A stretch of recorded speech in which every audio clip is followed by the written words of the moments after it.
بسم اللہ الرحمن الرحیم۔ السلام علیکم دوستو، انفوپیڈیا میں آپ سب کو خوش آمدید۔ دوستو، میں آج آپ کو ایک عجیب و غریب واقعہ سنانے جا رہا ہوں۔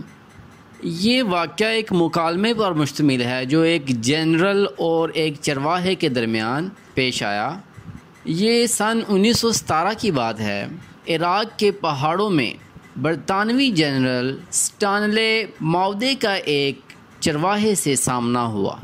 جنرل چرواہے کی طرف متوجہ ہوئے اور اپنے مترجم سے کہا، ان سے کہہ دو کہ جنرل تمہیں 1 پاؤنڈ دے گا، بدلے میں تمہیں اپنے کتے کو ذبح کرنا ہوگا۔ کتا چرواہے کے لیے بہت اہم ہوتا ہے۔ یہ اس کی بکریاں چراتا ہے، دور گئے ریوڑ کو واپس لاتا ہے، درندوں کے حملوں سے ریوڑ کی حفاظت کرتا ہے، لیکن پاؤنڈ کی مالیت تو آدھے ریوڑ سے بھی زیادہ بنتی ہے۔ چرواہے نے یہی سوچا اور اس کے چہرے پر لالچی مسکراہٹ پھیل گئی۔ اس نے کتا پکڑا اور جنرل کے قدموں میں لا کر ذبح کر دیا۔ جنرل نے چرواہے سے کہا، اگر تم اس کی کھال بھی اتار دو، میں تمہیں 1 اور پاؤنڈ دینے کو تیار ہوں۔ چرواہے نے خوشی خوشی کتے کی کھال بھی اتار دی۔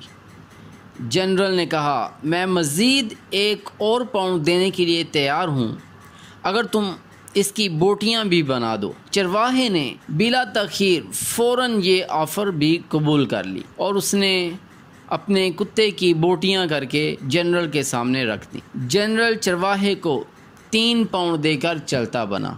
جنرل چند قدم آگے گیا ہی تھا کہ اس کے پیچھے سے چرواہے کی آواز سنائی دی۔ وہ پیچھے پیچھے آ رہا تھا اور کہہ رہا تھا، مسٹر جنرل، اگر میں کتے کا گوشت کھا لوں آپ مجھے 1 اور پاؤنڈ دیں گے؟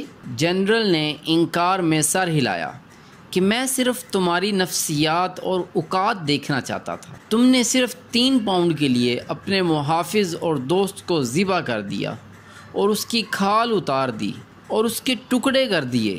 اب تم 4تھے پاؤنڈ کے لیے اسے کھانے کے لیے بھی تیار ہو اور یہی چیز مجھے یہاں چاہیے۔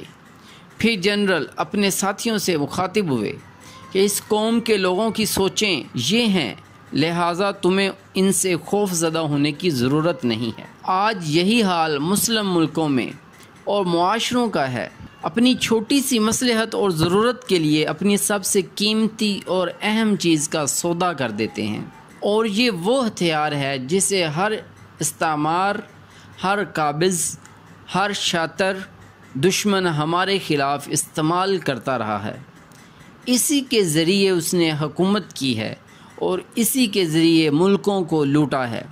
آج ہمارے درمیان، ہمارے ملکوں میں کتنے ہی ایسے چرواہے ہیں جو نہ صرف کتے کا گوشت کھانے کے لیے تیار ہیں بلکہ اپنے ہم وطن بھائیوں کا گوشت کھا رہے ہیں اور چند ٹکوں کے عوض اپنا وطن بیچ رہے ہیں۔ دوستو، اگر آپ کو ہماری یہ ویڈیو اچھی لگے تو اس کو لائک کریں، اپنے دوستوں کے ساتھ شیئر کریں اور ہمارے چینل انفوپیڈیا کو ضرور سبسکرائب کریں تاکہ ہماری آنے والی ہر نئی ویڈیو آپ کو ملتی رہے۔ ملیں گے ایک نئی ویڈیو کے ساتھ۔ السلام علیکم۔